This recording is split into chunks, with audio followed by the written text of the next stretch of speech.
টংলাৰ চিকাৰীবাং লগত সংঘটিত শোকাবহ পথ দুৰ্ঘটনাত নিহত যুৱ ব্যৱসায়ী কুলেন নাথ।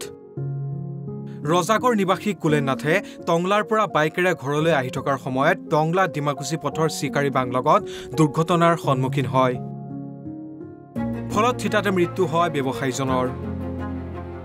৪২ বছৰীয়া কুলেন নাথে বিভিন্ন অনুষ্ঠান প্ৰতিষ্ঠান গঢ় দিয়াত আগ্ৰণুৱা হিচাপে কাম কৰিছিল।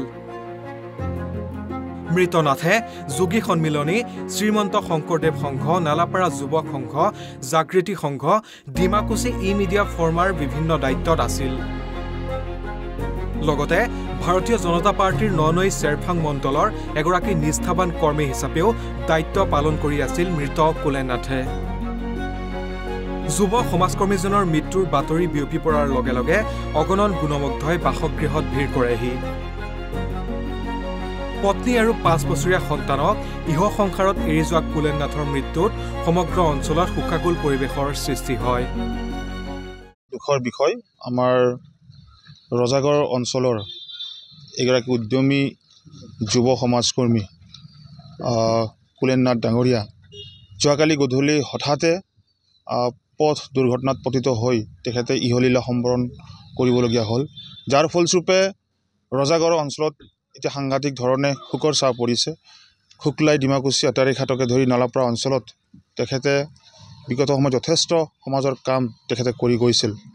আৰু যিগৰাকী ব্যক্তি নেকি CSP আৰু গেছ এজেঞ্চি কৰি নালাপাৰা অঞ্চলত যথেষ্ট ৰাইজক সকাহ দিছিল আৰু CSP আৰু গেছ এজেঞ্চিৰ দ্বাৰাই যথেষ্ট লোকক তেখেতে আচলতে সেৱা আগবঢ়াই আহিছিলে, যাৰ ফলস্বৰূপে হঠাৎ যোৱাকালি এই ঘটনাটো খবৰ পাই আমি সকলো দল সংগঠনে আচলতে মৰ্মাহত হৈছোঁ তেখেতৰ এই খবৰ পাই, যাৰ ফলস্বৰূপে আমাৰ সমাজৰ ক্ষেত্ৰত যথেষ্ট এটা অপূৰণীয় ক্ষতি হৈছে। কাৰণ এনেকুৱা এগৰাকী উদ্যমী সমাজকৰ্মী হিচাপে তেখেতে যিকোনো সমাজৰ ক্ষেত্ৰত তেওঁ কিন্তু আগুৱাই গৈছিল।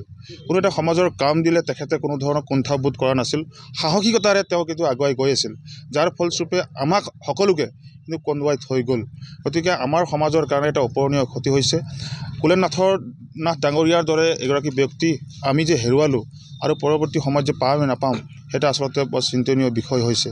গতিকে যিয়ে নহওক, গতিকে আমি সকলো দল সংগঠনকে ধৰি সকলো ৰাইজে আমি তেখেতক আন্তৰিক শ্ৰদ্ধাঞ্জলি জ্ঞাপন কৰিছোঁ আৰু শোকসন্তপ্ত পৰিয়ালবৰ্গক আমি গভীৰ সমবেদনা জ্ঞাপন কৰিছোঁ।